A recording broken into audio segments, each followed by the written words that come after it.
I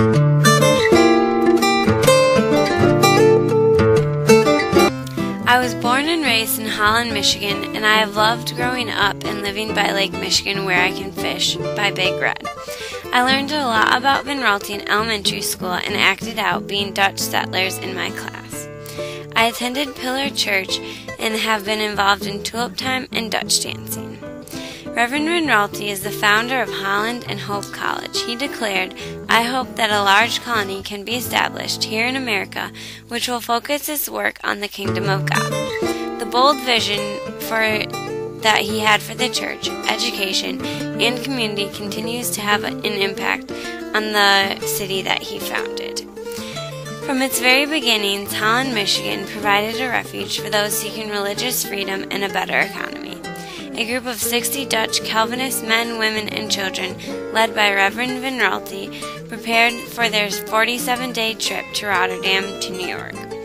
Van Raalte intended to purchase land in Wisconsin, but after travel delays in an early winter, that caused the group to lay over in Detroit. After hearing about available lands in West Michigan, Van Raalte decided to scout the territory. He reached his destination on January 1, 1847, on the banks of the Black Lake, today's Lake Macatawa. The hundreds of Dutch immigrants that followed expected their promised land, but instead found it an insect-infested swamp and dense forest. Van Raalte realized the practical and economical potential of the forest. They knew that if Lake Michigan was to provide growth and development, it had to be made accessible by a channel. After trying in vain to receive government aid, the determined Hollanders took up shovels and went about digging the channel themselves. Van Raalte founded Pillar Church, and it was dedicated in 1856. The group's original People's Church met in small log chapel until Pillar Church was opened. Holland's historic lighthouse can be seen from across the Holland Channel at the Holland State Park. Originally, the lighthouse was painted a pale yellow with a deep maroon base. In 1956, the Coast Guard sandblasted the tower and painted it bright red to satisfy a requirement for aids to navigation that structure or light on the right side of any harbor entrance must be red, giving it the nickname Big Red. Tulip Time is the best small-town festival in America, with over 500,000 people in attendance.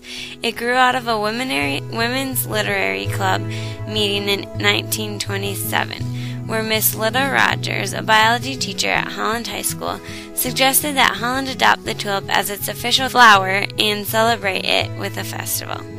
The idea caught on. Then, in the next year, the city council purchased 100,000 tulips from the Netherlands and to plant them in cities, parks, and other areas. City council purchased 100,000 tulip bulbs from the Netherlands to plant in the city, parks, and other areas. Bulbs were also available for Holland residents to purchase at 1 cent each. Each year, Tulip Time brings time-honored traditions and enhances the festival with new ones. I grew up in Holland, Michigan, and have loved being a part of the Dutch culture. I was a Dutch dancer for 4 years in high school, and I enjoyed using my heritage and celebrating my culture through Dutch dance.